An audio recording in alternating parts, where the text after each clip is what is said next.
The past few days have left devastation and grief for business owners and ordinary South Africans. Many have lost years of hard work in a day. Many have lost their only source of income as shops and businesses were looted and destroyed.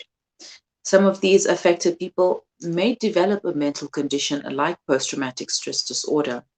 To tell us more is clinical psychologist Bradley Daniels. Good morning, Bradley, and thank you for joining me. Hello, Maryam. Hi. All right, so Bradley, what is post-traumatic stress disorder? And please explain to us the types of it. All right, so Maryam, I'm going to start just at the beginning to just frame this correctly. So to talk about post-traumatic stress disorder as what people will suffer from is problematic clinically. So what we would rather say is currently what people are experiencing, people are living in, we are as a country, people are living in a living trauma. The trauma is taking place right now. And people are kind of seeing that happening. Not everyone that experiences trauma necessarily develops post-traumatic stress disorder or PTSD. So I wanted to just clarify that first, because I think very often in the media, particularly, that word is bandied around as if it's kind of commonplace. It's a commonplace thing that happens when people are exposed to any sort of trauma. So currently, what we could say possibly is that people are currently living in trauma. Some people in the future may, for example, develop PTSD, but not everyone. So not two people can experience the same kind of trauma, but have different responses to it. So I think that is a much safer clinical way to sort of look at it, because in order for us to really talk of PTSD, there are very specific criteria that needs to be met particularly. So in other words, we need to have, it normally happens after the event. So it's not going to happen during the event. So I think that's important to kind of clarify that. All right, so thank you for the clarification. So we'll now focus on PTSD in general as opposed to PTSD caused.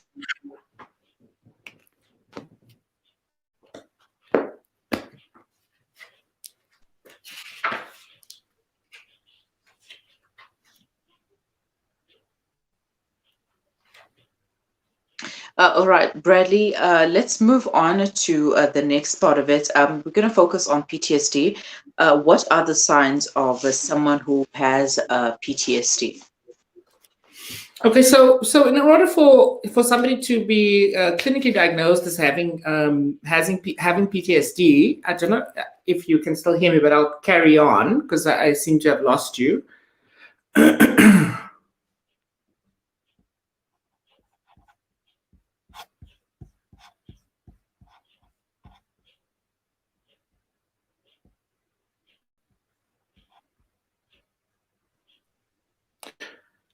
So, Maryam, I just lost you for a second there, but fundamentally, if we're talking about PTSD, post-traumatic stress disorder, so if we look at some of the DSM-5 criteria, so the Diagnostic and Statistical Manual, which looks a little bit like that, that's a summarized version of it. So the criteria are quite specific, and so I'm just going to read some of the most important criteria to you. And so the first part of the criteria is that there must be exposure to actual or threatened death, serious injury, or sexual violence in one or more of the following ways. So either directly experiencing the traumatic event, to witnessing in person the event as occurred to others, or learning that the traumatic events occurred to a close family member or close friend in cases of actual or threatened death or of a family member or friend, or experiencing repeated or extreme exposure to adverse details of traumatic events. And then we're talking about also then requiring the presence of one or more of the following intrusion symptoms associated with traumatic events. So beginning after the traumatic event has occurred. So that's the important thing. So it's number one, recurrent, involuntary, and intrusive distressing memories of the traumatic event. And then two, recurrent distressing dreams in which the content and or the affect of the dream are related to the traumatic event. Then we're talking about dissociative reactions, or flashbacks is one of the easiest ways to look at that, in which the individual feels or acts as if the traumatic events were recurring. So in other words, as if they are happening right now, even though they're not. We're talking about the intense or prolonged psychological distress at the exposure to internal or external cues that symbolize or resemble an aspect of the traumatic event. And then we're talking about marked psychological reactions to internal or external cues that symbolize or resemble an aspect of the traumatic event. So then the third criterion is around persistent avoidance of stimuli associated with a traumatic event beginning after the traumatic event has occurred, as evidenced by one of the following. So the notion of after is quite important. And so that's why I clarified in the beginning that we can talk about trauma being active and happening right now, but people can only develop PTSD after the event. It can't happen during the event, even though the event may be traumatic in vivo, if we can say that way. So just to go to the third category, it's saying that it requires persistent avoidance of stimuli associated with a traumatic event. So, for example, we're looking at the avoidance of or efforts to avoid distressing memories or thoughts or feelings about the closely associated with the traumatic event. Two, the avoidance of efforts to avoid external reminders, so people, places, conversations, activities, objects, situations that arouse distressing memories, thoughts or feelings about closely associated with the traumatic event. And then we can talk about I'm just going to summarize the rest because it's quite long. So the rest is then talking about the negative alterations in cognitions and mood associated with the traumatic event. So beginning or worsening after the traumatic event occurred, as evidenced by two or more of the following. So it's the inability to remember an important aspect of the traumatic event, or the persistent and exaggerated negative beliefs or expectations about oneself or others or the world. And then I'll just skip through to the next one, which is saying it's marked alterations in arousal and reactivity associated with traumatic events, beginning or worsening after the traumatic event has occurred. And then the duration of the disturbance must be more than 1 month. So that's the basic thing. So do you see why it was important for me to clarify that we can only talk about PTSD after the fact? And not everyone that experiences trauma necessarily develops PTSD. So one of the easiest ways to make it accessible to your listeners is fundamentally, if you think about, often in American movies, you see sort of the Vietnam veterans who, from the 70s, who now are sort of walking in the streets and sort of, experiencing PTSD, which is the recurring, one of the most important features is the recurring intrusive thoughts about the memory. So obviously the Vietnam War ended many years ago. So it makes sense that that person who's still living in that trauma currently in 2021 is so far removed from that event. And so that would classify as PTSD. What I did think about in preparation for our interview this morning is there's a possibility that what people are seeing happening could really be remnant or a reminder of what happened during apartheid, especially particularly during states of emergency. So for people who are old enough and have lived that, this could possibly be a trigger, or could be something that sort of like triggers them into a trauma. I'm not saying that all those people again would have symptoms of PTSD, but there may well be some people who had lived through, for example, a state of emergency in the 80s who would sort of have the reminder that this is very similar to what they had experienced. So that's the best way in which we can frame PTSD as a possibility. And I really sort of urge the media to, to really kind of, send the message out quite clearly to people about, not using labels falsely. I mean, as we are already saying, we're living in the middle of a pandemic, and, last year I had lots of conversations with your platform around COVID-19 and how to stay safe around that. But as we see in the last couple of days, another part of the pandemic is also, false or incorrect information that's sitting out in the media, often through social media and so forth. So I think it really would be helpful for us as mental health practitioners, for people to really have a more firmer grip on some of the things that they may experience. So what we should rather be talking about is people will be highly anxious. So anxiety is going to be something that is going to be a reality for many. People's stress levels are going to be high. So, and what we know that stress fundamentally will exacerbate any conditions that already are existing. So if you're already an anxious person, you're likely to struggle more with anxiety. If you are struggling with depression, you're likely to sort of struggle with depression even more. So those are the kinds of things that are more important for us to deal with. And perhaps also just on another level, to be able to understand how we can work through trauma. Especially trauma that's ongoing, because it's ongoing right now as we're seeing it in front of our eyes, on television, hearing about it on the radio. And for some people, also seeing it and witnessing it themselves face to face. Mm-hmm. All right, Bradley, let's take a quick break. And when we return, I'd like to talk about this ongoing trauma that you mentioned and how can we deal with it? Because I don't think this is the last of the events that are going to happen today. I mean, or any time, because we know South Africa is just like a ticking time bomb. One thing happens and then we find ourselves in the situation again. So let us take a quick break and we'll continue thereafter.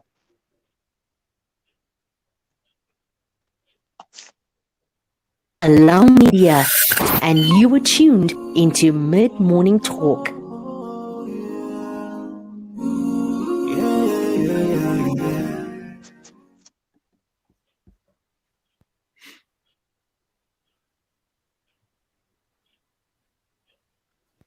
The combined dam levels for the Port Elizabeth area is at a shocking 11%. 1 July is day zero for the Kucha Dam, resulting in dry taps for hundreds of families in the surrounding areas of Port Elizabeth. Help us strategize. Support our water drive in the Eastern Cape region of South Africa. Donate your lilla towards the erecting of JoJo tanks in impoverished areas and for the vehicles to deliver water in areas of need. Donate to the Al-Fida Foundation. Visit our website at www.alfida.co.za or contact us at 041 484 1288.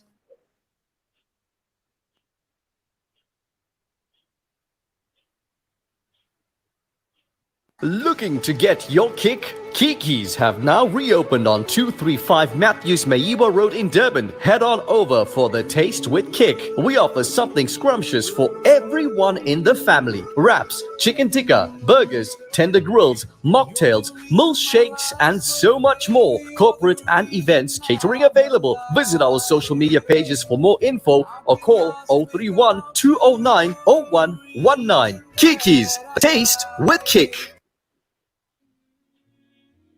This year, share your Karabani with some of the world's neediest communities. The Al-Imdad Foundation's Canned Karabani program allows you to provide a ready-to-eat, high-protein product to Syrian, Palestinian, and Rohingya refugees. For just 2,100 Rand, the Al-Imdad Foundation will slaughter canned your Karabani to some of the world's neediest refugee communities. Share your Karabani today. Donate online at alimdad.com or call 0861 786 243 for more information. These are the days of Eid. Make takbir wherever you are. These are the days of Eid, Allah. Add a sprinkling of sparkles to your magical parties and special occasions with colorful party supplies and awesome helium balloons. Celebrate Eid al-Adha in style with our stunning range of decorations, disposable tableware, meat bags and tags, Ziploc and self-sealing bags, refuse bags, polystyrene and foil trays, pallet wrap, Icona wraps, buff and clear tape. Eid al-Adha essentials galore. Be sparkled by our wide range of baking ingredients, baking tools and bakeware. Stunning edible cake deco for Eid al-Adha. Sprinkles and Sparkles Party Shop. You want it all. Open Monday to Sunday. Visit us at 431 Inanda Road, Parlock, Durban, South Africa. Call 031 577 0604. Follow us on Instagram at Sprink and Spark and Facebook at Sprinkles and Sparkles. Sustain, sacrifice, share.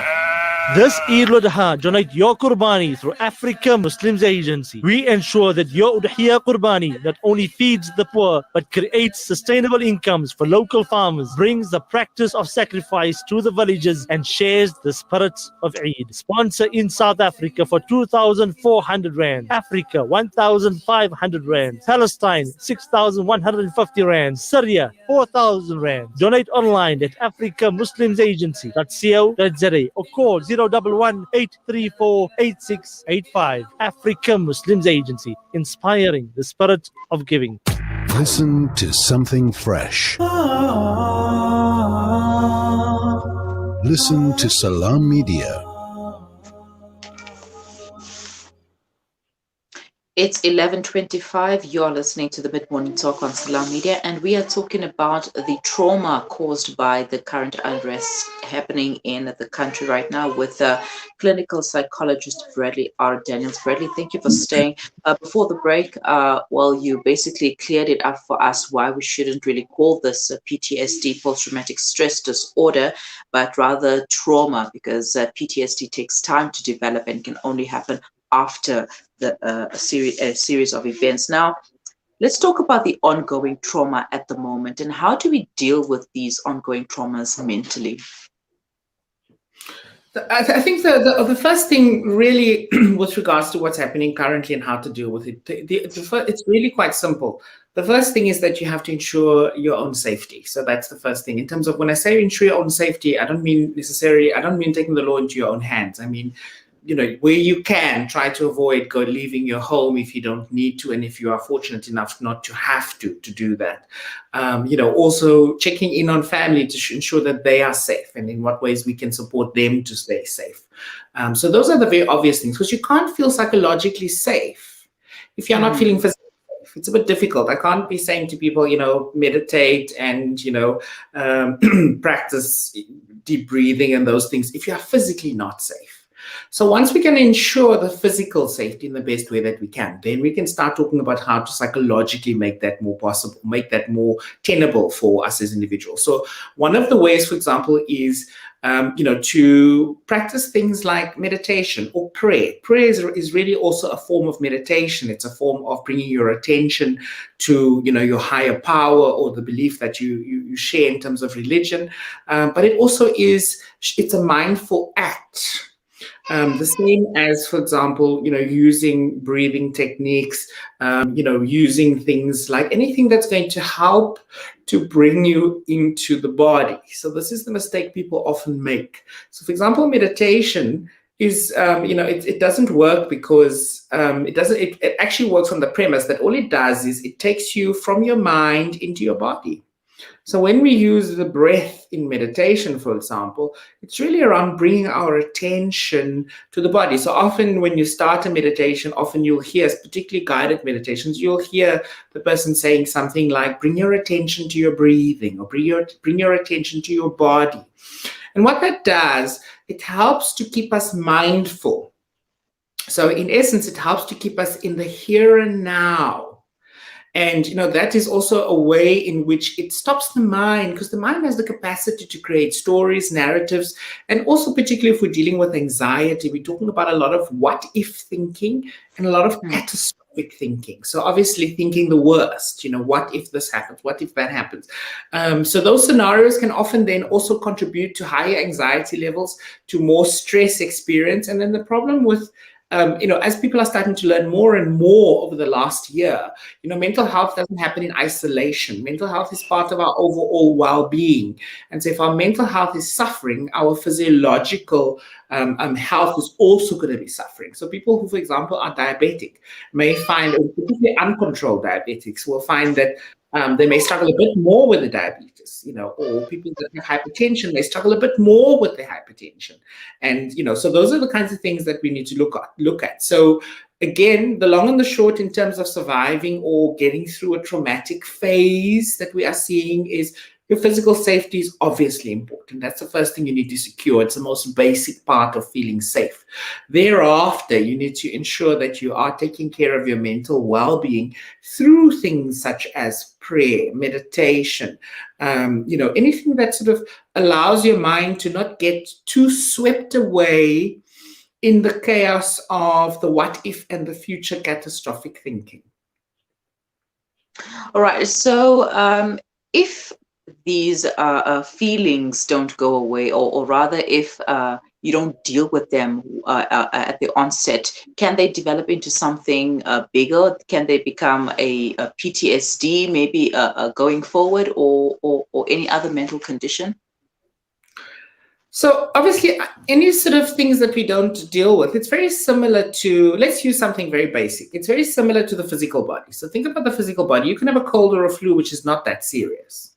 But if you don't tend to it appropriately, that cold or that flu can develop into pneumonia, which then is much more serious, right? So mental health works pretty much the same. If we don't deal with things adequately in the present moment, they can often go on to develop more complicated things in the future. So, for example, one of the things you've used is, so again, I steer away from making the connection that trauma necessarily becomes PTSD. So it can become PTSD, but you can also have things which could be a lot more immediate. Trauma can lead to depression, or trauma can